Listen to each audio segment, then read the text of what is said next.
Does not have a career hit against Matt Moore.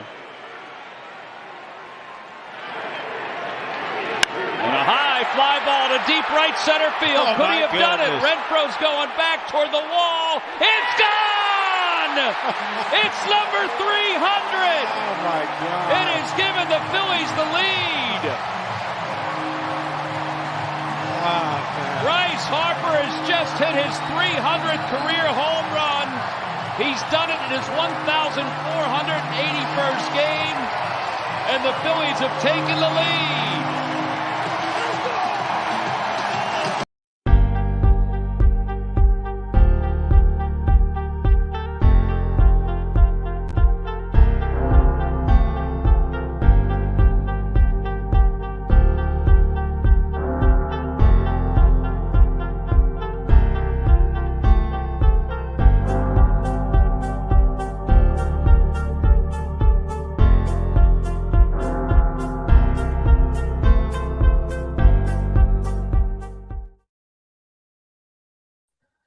What is going on, everybody? Welcome to the Ring the Bell Show. I'm Christy Francesco, and I'm joined by, I guess I can say, at least 1/3 of, by far, the most negative and pessimistic Philadelphia Phillies fans out there today. Jason Kent, Johnny Mack. I'll decide about John by the time the show is over. These two would make for wonderful WIP callers throughout the day to just be negative and enjoy ruining the joy of others. By the way, that video that we opened up with, that is courtesy of NBC Sports Philadelphia. Just an unbelievable day that unfortunately didn't have the happy ending that we all thought it really would. Bryce Harper hit his 300th career home run earlier this afternoon in the third game, the final game of a 3-game set with the Los Angeles Angels. Let's just kind of go right through it and kind of break this down. That was the final game of August for the Phillies, and they hit 59 home runs in the month of August, tied for the third most in the sports history. And they were just 3 outs away from capping an incredible month with a dramatic win. But I guess they'll settle for an August that saw them go 17-10. Before we go through this series and even today's game, Jason, I'll start with you. Your thoughts on or your feelings overall on this series? You're satisfied. You would have liked the sweep. I still didn't like the start in pitching. We got down in every game again. It's tough when you're getting down. You're still playing from behind. So it's one of those things, you'd like to either have the team score early or so offense not give up an early run, or the pitching not give up an early run. But when you take 2 out of 3, you definitely had the opportunity for the sweep. But that's all you really want to do is start stacking series at this point. So you can't really you can't be not satisfied with a series win. How about you, John? Same thing. I mean, it feels like it's deja vu again. It's like last week all over again, where the sweep was there for the Phillies to take it, and they came up a little short. But I mean, they're one team right now that nobody wants to play. Even if they're down, they can strike at any moment, and it's absolutely scary offensively. How I think I forget what McCarthy said today, but it's like 9 of the last 13 games or whatever. They're the first team down. They're down all the way, and they come back and they're winning games. I mean, it's great to see. Would have loved to sweep again. I mean, it's the same situation. Bryce Harper comes up with a clutch hit late in the game, and then the bullpen blows it again. Mm-hmm. And it's look, the Phillies won Monday 6-4. Then they opened it up again on Tuesday with 12 runs on 13 hits. And then they did score 8 runs on 11 hits. It's just unfortunately on Wednesday, the Angels were able to get a couple more runs. But, John Kruk did say it during the broadcast a couple times. Krucker said, during this entire homestand, the Phillies just played great hosts in terms of they allow you to feel good about yourself for a few innings. They even let you put a couple runs on the board. And then the Phillies just kind of do what they've done during this 7-2 homestand is, I mean, they just start smashing the baseball. Jason, like, have you seen anything like this in your lifetime? Maybe even going back to that 07 through 11, that offense wasn't like this offense. When this offense is rolling, you're looking at, I mean, I go into almost every game now thinking that they're going to score at least 6 to 7 runs. I mean, that's how this offense is built. But have you seen anything like what this offense has done and is also capable of? There have been, very few offenses over the years. Like I said, I think those 08 teams, 09, I think those teams offensively, because once you get to the end of those runs, it felt like it was more pitching. But those teams really put up a lot early on. But they can. It's very encouraging. John, I like what John said, where it's nice to see them do it when they need to, but we're needing to do it against the St. Louis Cardinals and the Anaheim Angels. Teams like, your Atlanta Braves and your Dodgers and your Houstons aren't going to let you do that every game where you need to. So it is a little discouraging that they need to do it so often. And I know you already said I'm pessimistic, so I don't care. I'm going to go in it. It's very nerve wracking. And it is really outside we'll know a lot coming up. I mean, like we talked about before, and we'll get it again.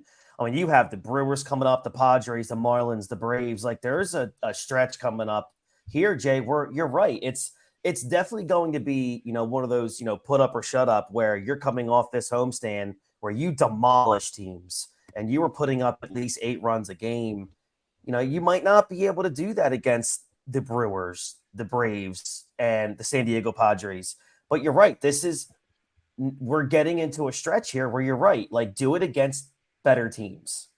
But like you said, too, we needed those wins. We may not have stacked as many as we'd like, but at this point I think we got what we wanted to achieve this week. So we're 5 up in the wild card. So we really, we hold our own cards. So we just got to come out and continue to play.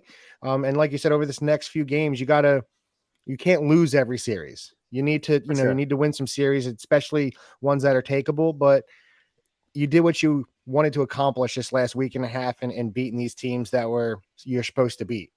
Yeah. John, I'm going to go to you because you actually predicted a 7-2 homestand. We were all pretty confident. I mean, look, we both predicted, Jason and I predicted a sweep of the Giants, and then we predicted a sweep against the Angels. It almost happened. It didn't, but you accurately, projected and predicted a 7-2 week. What did you see out of this team in this 9-game homestand, and where does that put you confidence level going into some better teams coming up in the next week or two? Confidence wise, it makes me feel comfortable going into against those teams because they have been scoring those runs. I just want to see it against those teams.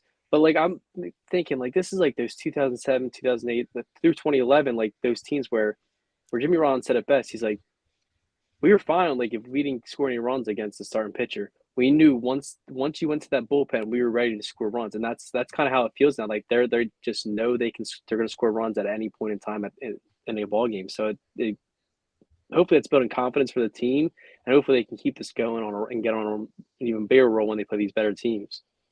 Yeah, no, I agree. And by the way, I want to thank, if you guys haven't joined the chat, please do so. It's already a party. I want to thank John and Anthony for introducing the comment section to Creed. And I want to thank you guys for doing that. So please continue to sing, because I can let it out. I'm completely okay with everybody singing Creed in our comment section. So continue to bring all that incredible Scott Stapp energy into the. I needed to get that in my section. system. Like, so it's good stuff. I'm gonna have to stop reading it because I will begin to laugh, and I can't get myself to that point. So we could talk a little bit about today's game. Bryce Harper's 300th home run was a go-ahead 2-run homer in that 8th inning. Harper took a curtain call for the ages. Came onto the field, raised both arms, kissed the Phillies logo across his jersey. Harper became the 158th player in baseball history to reach that 300 number. He's the 4th youngest active player in baseball with 300 career home runs. He's just the 5th Phillies player to hit number 300 in a Phillies uniform. God, this team's been around since 1883, and he's the 5th player. That's wild. And I will say this, and I know you guys will probably agree because we've kind of talked about that. I'm not sure there's any Philadelphia athlete in a long time. I think maybe Jason Kelce might be the only other one that has a better feel on how to respond to any big moment, any moment period than Bryce Harper. And I look at it this way, in terms of like clutch, or in terms of never being in doubt of something. I am at a point now, and John, I'll go to you first, and I'll ask Jason. I'm at a point now where if they're down by 1 or 2 or 3, or maybe even need a grand slam to tie it, if that opportunity gets to the at bat of Bryce Harper, I'm at a point now where I fully expect him to come through almost every time. His ability to be that clutch and understanding every moment, big or small. I mean, the only other baseball player that I can think of that comes close is Big Papi, who literally, and Manny Ramirez was also just insanely clutch. But And Jeter, don't forget Jeter. Oh, Jeter, of course, yeah. Well, I mean, John, do you feel that way about Harper? Whereas when he has a bat in his hands and the Phillies need something, he's going to do it. Yeah, I can't think. I mean, there's players with big moments and stuff like that too, but I can't think of a guy right now like where you just sit there like it's moment after moment after moment after moment. He's just something big's happening, and it started as soon as he put on that Phillies uniform. And you remember that grand slam against the Cubs, and he even showed it in the playoffs last year. I don't see there's nobody out there, and that's just one thing. Like, he's going to be here for a long time, and we need to sit there and just take it in. Don't think about tomorrow. Don't think about it. We need to sit there and we're gonna look back down in 10 years and be like, oh God, remember he hit that 2-run go ahead home run against the Padres to send the Phillies to the World Series. Like, now we're like, you can't think about that. We got to think about what happened today. Like, he hit that 300th home run to tie up the ball game and just an ultimate clutch moment. And we just need to sit here and relax and just enjoy it while we can. How about you, Jason? I don't know if I can say anything that, add anything to that. Yeah. He really embodies what this city is and what this fan base wants from its players. That's who he is. And it really, like you said, I feel like since he's been here, you have confidence in him. Even, when he doesn't do it, I feel like you're more shocked. Right. That's how I feel. You're almost surprised. Yeah, when he strikes out or something, so you're actually more shocked than when he's like, okay, I kind of expected him to hit that double in the gap, hit that home run. At this point, you really do expect it. And that's it's great. It's he chose us. That's what's so cool about it. He chose to be with us. I just want to let everybody a little bit of insight of the weekly conversations that Jason and I have in text messages. I think it's probably once a week, maybe once every other week, where either he or I will randomly send a text message to each other, and the sentence will be like, "I still can't believe Bryce Harper chose Philadelphia." Yeah. We were not. It's like they were so bad for so long. It's like, yeah, I want to be with you guys. I know. So Harper, was it 2 years after? That was 2 years after they just had the number 1 overall pick too, right? Yes. I think, yeah. I mean, wow. Yeah. Yep. Harper homered in 3 straight games for the second time this month, and he ended August with 10 home runs. Pretty cool stat here I saw after the game. He hit the home run off of Matt Moore. Harper had never gotten a hit, let alone a home run off of Matt Moore up until that point. Moore is the 224th pitcher he's homered against. And this is pretty cool.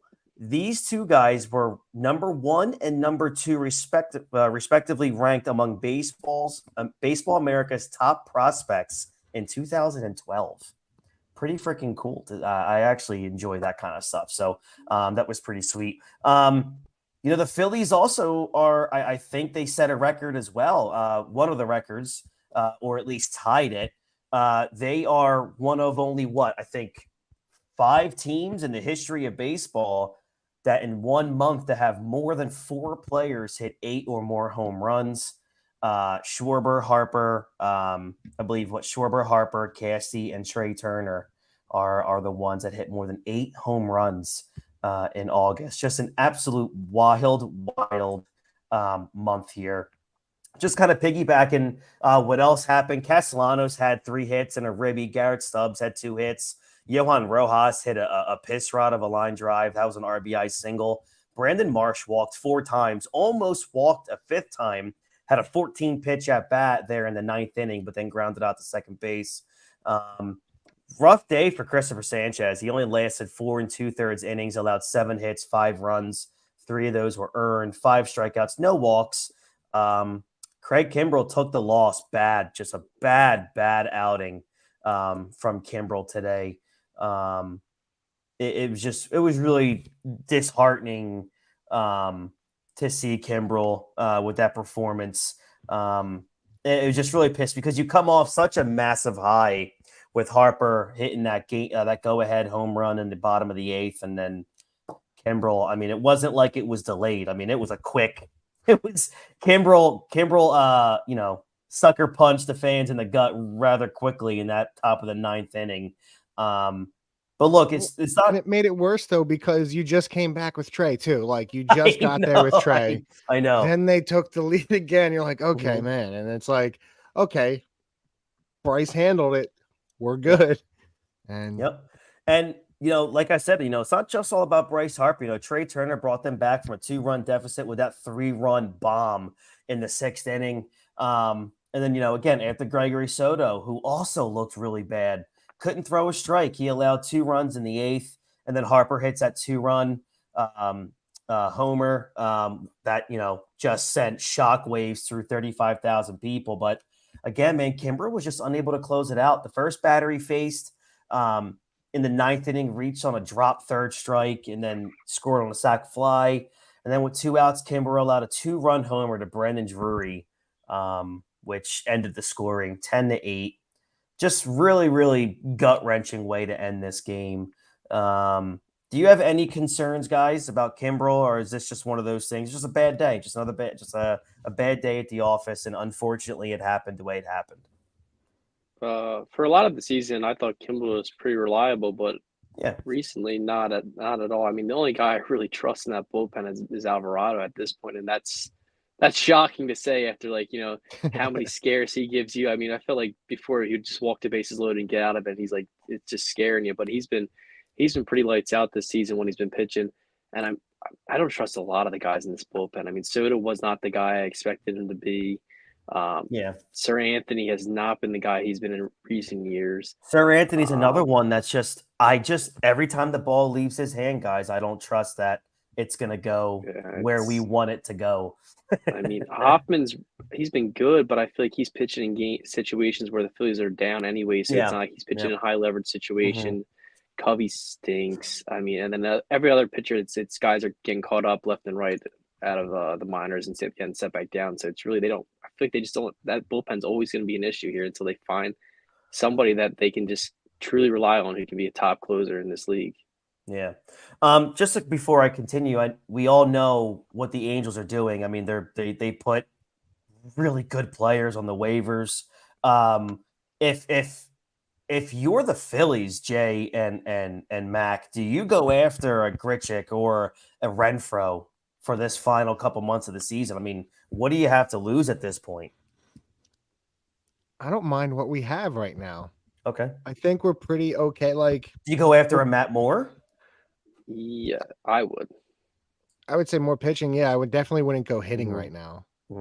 I mean, I wouldn't mind Renfroe because the Phillies really don't have a power bat off the bench. At some point, you're going to need a power bat off the bench who can do at least a little bit of damage. They don't have that at this moment in time. But I guess since it's a full-time DH now, you really don't need a power guy off the bench. But it wouldn't hurt. I mean, in a situation where you have a lefty on the mound and you want to pinch hit for Marsh and you bring in Renfroe who can possibly hit a game-tying home run or something along those lines. That's the only thing I can really see possibly happening.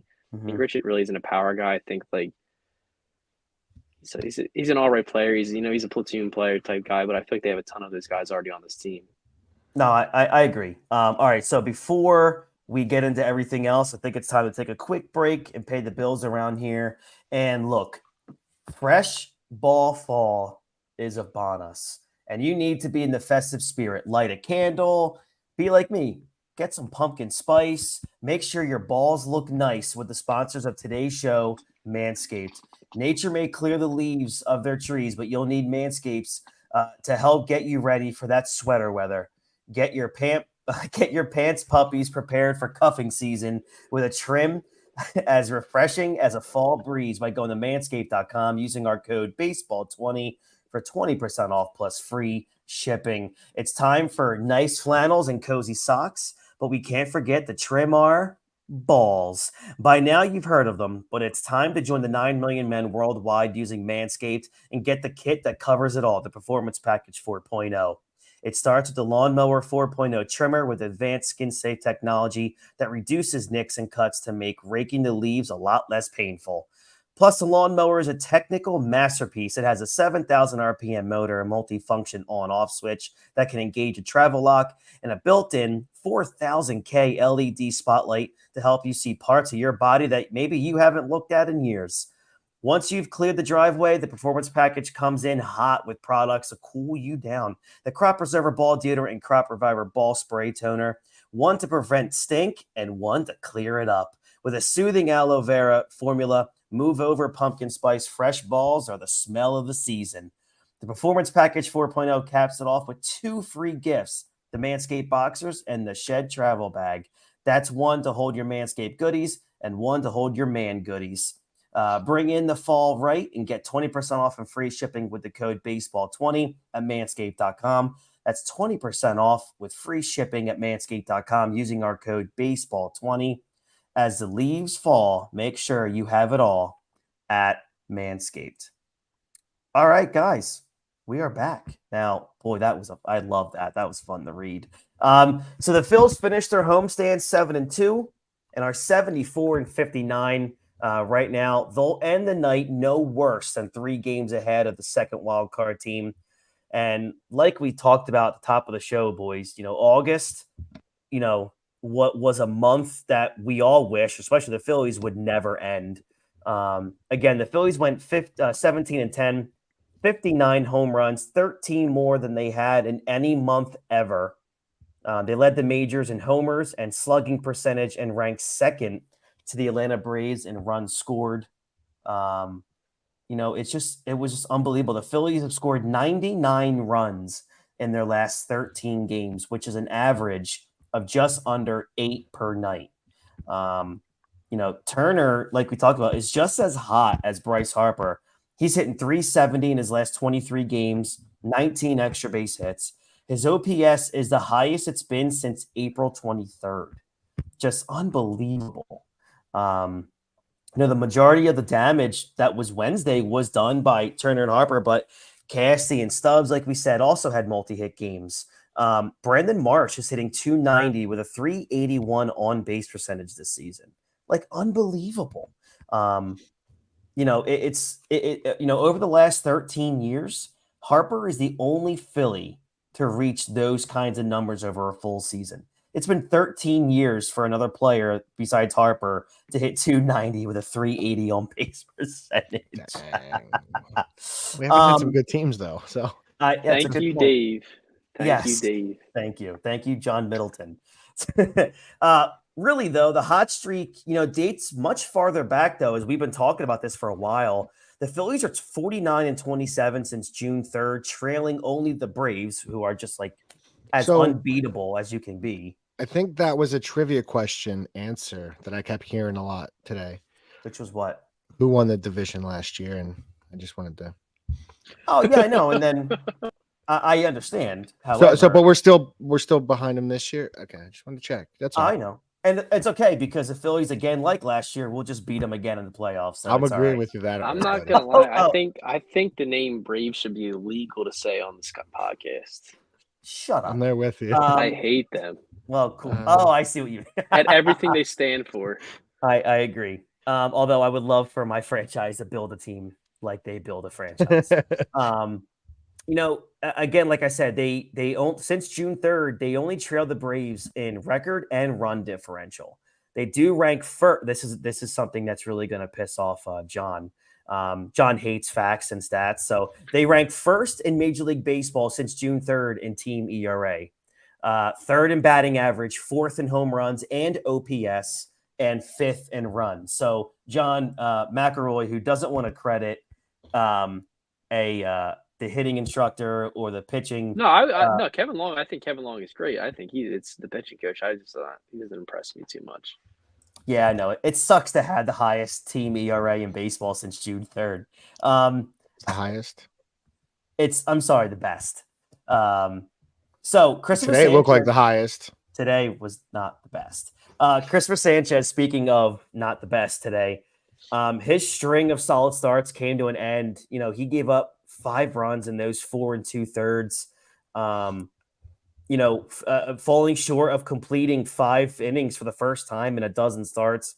This was only the second time, his second time giving up more than 3 runs in an outing. But still, notwithstanding, the Phillies are 7-7 in his starts. They were 2-10 earlier this season when Bailey Falter and other openers were out there in that number 5 spot. So still, regardless of what Christopher Sanchez has done or did today, the Phillies have benefited immensely with having that number 5 guy there. Jason, I'll go to you. I actually wanted to ask you a question real quick because you were just talking about it. Ask both of you guys a question because I was just looking through some stuff. They are 7th in Major League Baseball in ERA. Mm-hmm. Yeah, it doesn't feel like it at all.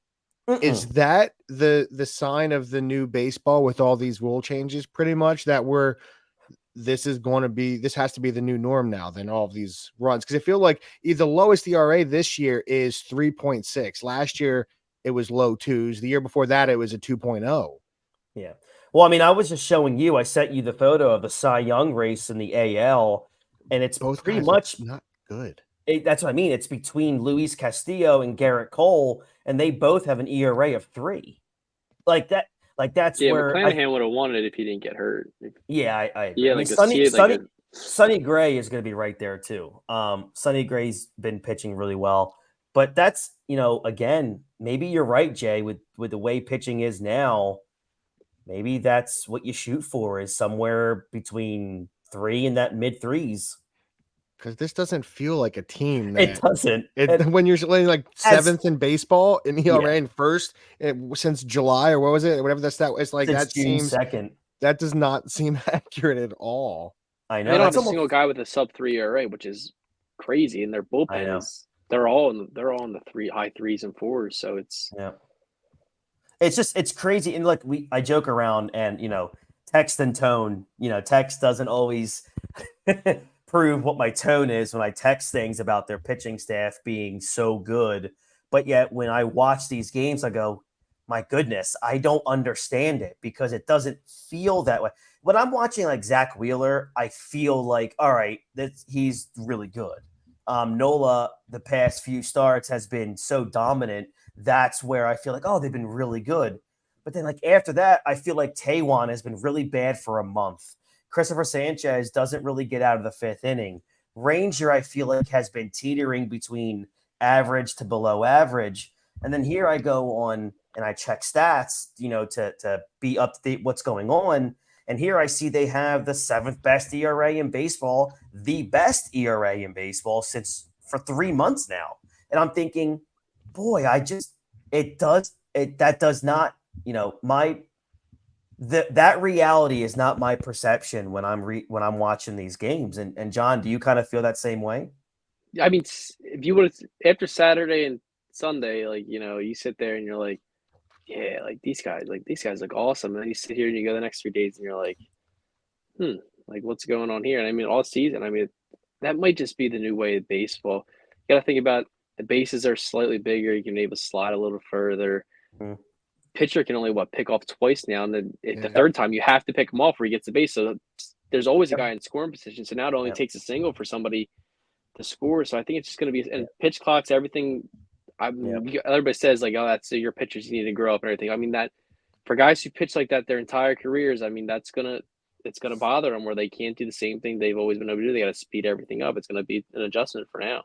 Well, it does affect things. I mean, look, just a year ago, the fact that we would ever see someone steal 50 bases again, we would have been like, oh, that's just not going to happen. It doesn't happen anymore.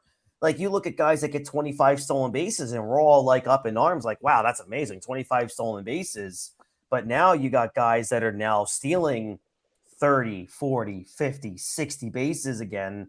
So you're right. It's starting to affect things a little bit more. And the fact that, I don't like to blame umpires for a lot, but everything is basically ruled a hit these days. So again, no matter what happens in the infield or the outfield, you're pretty much being, you're getting a hit counted against you, which, if that turns into a run, that clear error is now an earned run against you. So, you don't know how many Schwarber things that they ruled hits that were like, that's an error.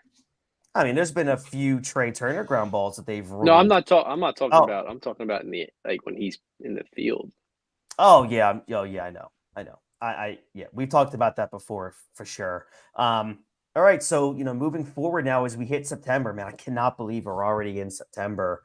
The Phils are off Thursday before beginning a 6-game road trip Friday night. The first 3 games are in Milwaukee. The last 3 are in San Diego. After they finish with the Brewers. The Phillies have only one team with a winning record left on their schedule, and that's the Atlanta Braves. The Phillies, though, kind of getting lucky here, boys. They're going to avoid both Burns and Woodruff in Milwaukee. They will see Freddie Peralta, who's been just a strikeout machine this year in Game 1 on Friday. He's been one of the hottest pitchers in baseball. He has a 1.75 ERA with 60 strikeouts in 36 innings in his last 6 starts. So he's been just firing the ball on all cylinders there. Zach Wheeler starts Friday, Nola on Saturday, and then Ranger could make his return on Sunday. That hasn't been made official yet. I'm guessing as long as Friday's bullpen session goes well, we could probably see Ranger back on Sunday. So it looks like Taijuan will probably get pushed back to the Padres series. What are your guys' thoughts on this upcoming big week ahead? You got this weekend, and then you got, realistically, we're only technically supposed to talk about the weekend series.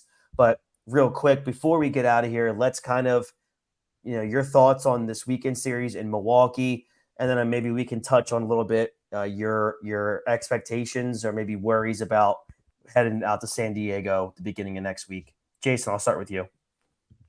Sweep. I think this team's playing hot. Damn. I love the way Nola's looked. I like the way Wheeler's looking. I just think, you said I was pessimistic. I just wanted to let you know I'm not. I'm very optimistic on this I have team. all these receipts, man. Both recording here and in these text messages. That's not fair.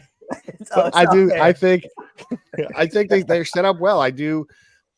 I like us, but with Milwaukee, they're a team that is kind of on our level, and I think the pitching matchups now entering the chat. Hoobastank. We go that's from a solid Creed song, though. to who That's a it solid is, song. but you went from Creed to Hoobastank. All right, I'm sorry. Keep going. But I think the pitching matchup sets well against Milwaukee, and it's a team. Our offense, I just feel like we're clicking unless we absolutely cut off.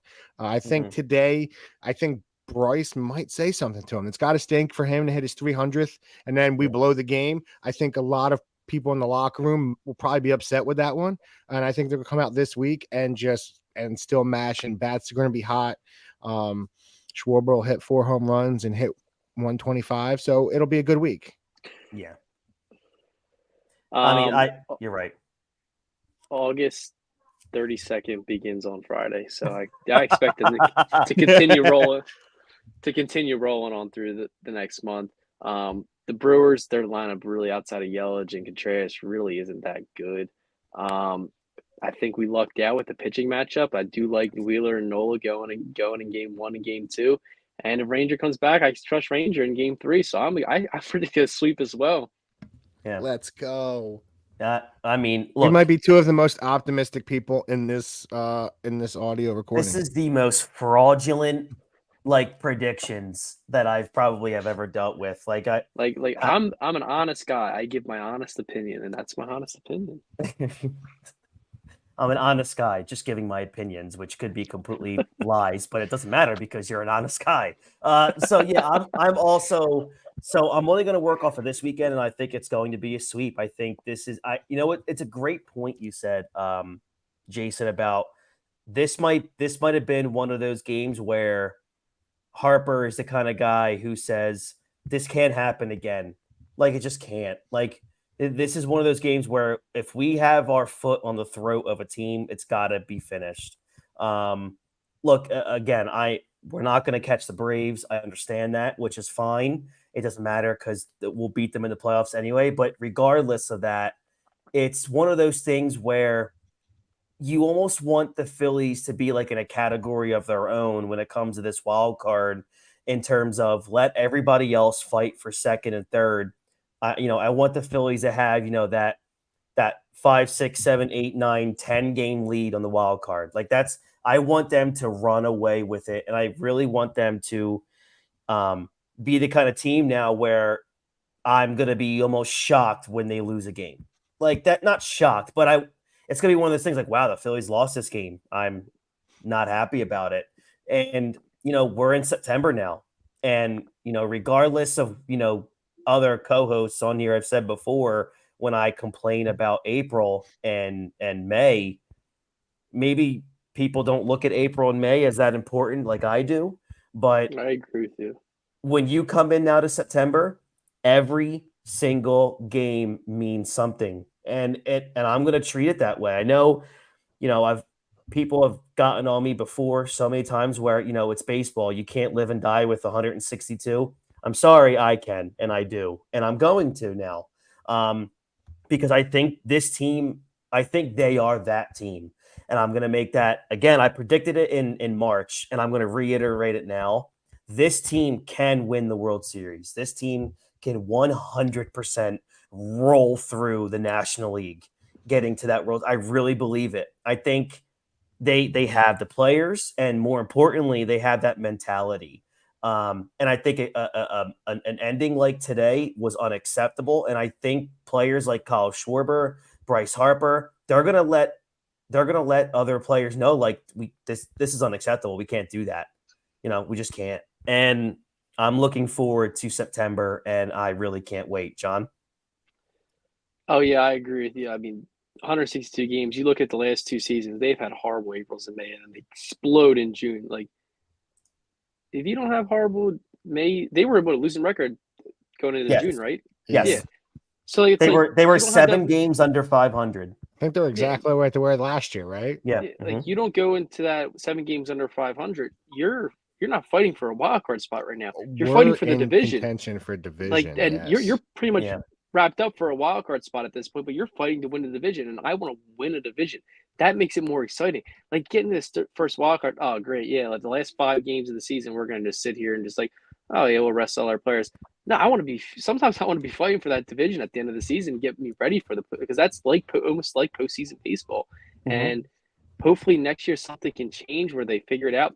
Maybe because some guys aren't healthy coming into the season. We really haven't had Bryce Harper healthy coming into the season. Pitching has been – somebody's always hurt in the pitching rotation. So hopefully maybe next year we can finally – but let's not worry about next year. Let's worry about this coming October first before we worry about next year. We can talk about that in the offseason. But I agree with you. The 162 games matter.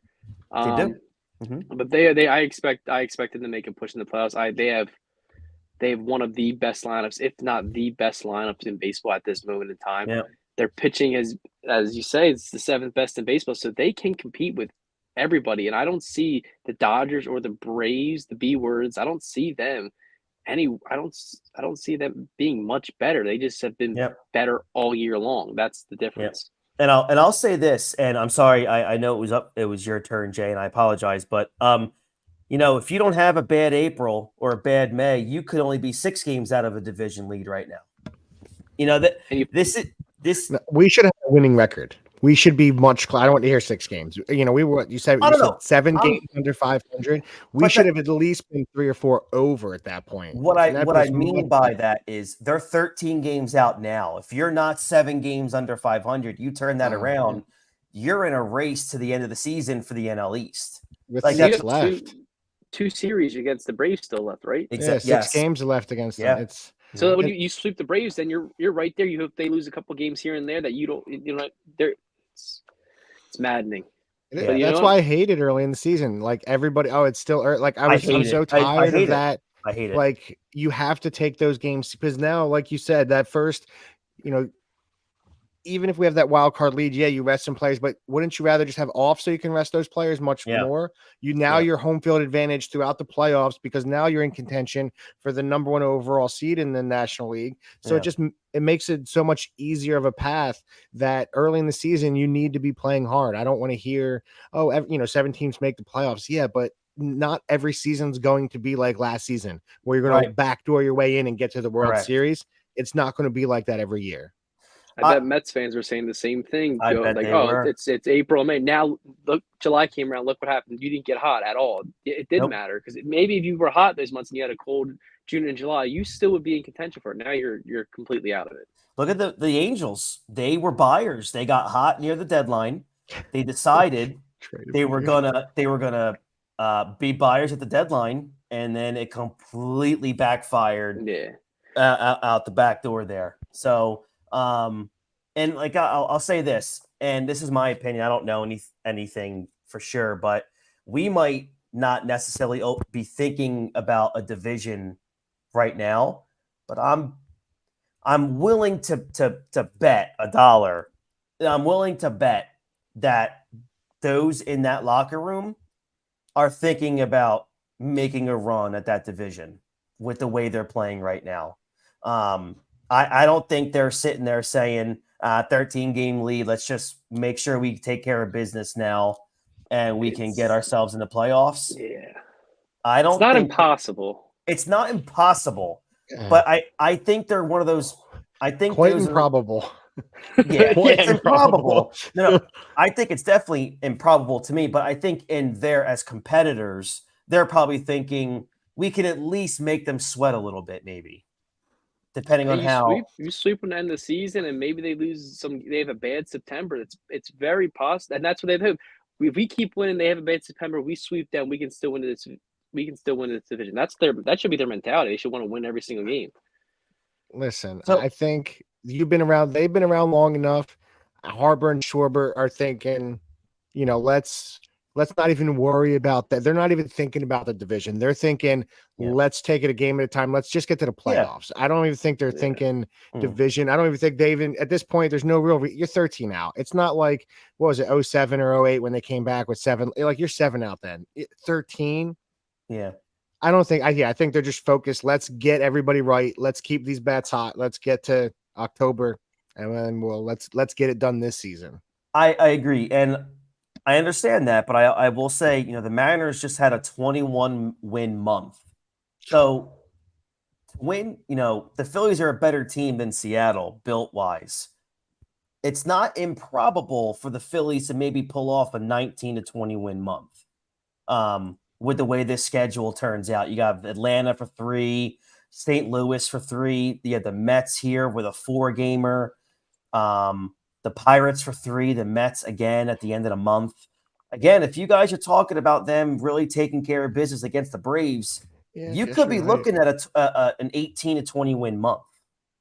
I mean, you could be. If you get lucky those series against the Braves, okay.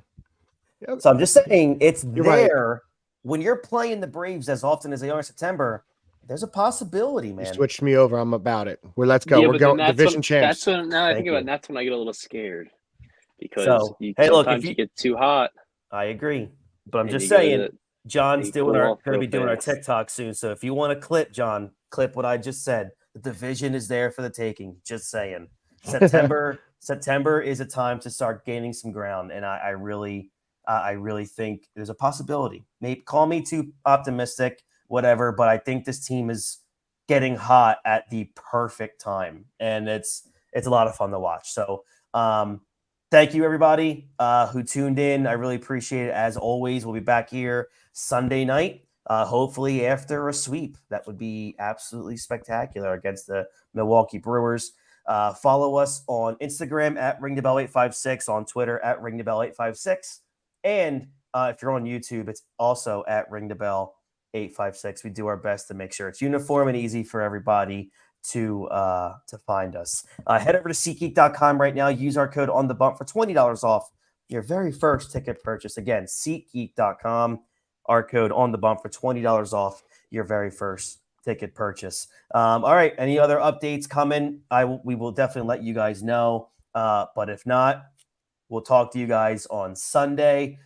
Thank you again, Jason Kent, John McElroy. Really appreciate it as always. So hope you guys have a great rest of your week and weekend. And as always, at the end of the show, we always say, go Phils. Have a good one, everyone. Bye-bye.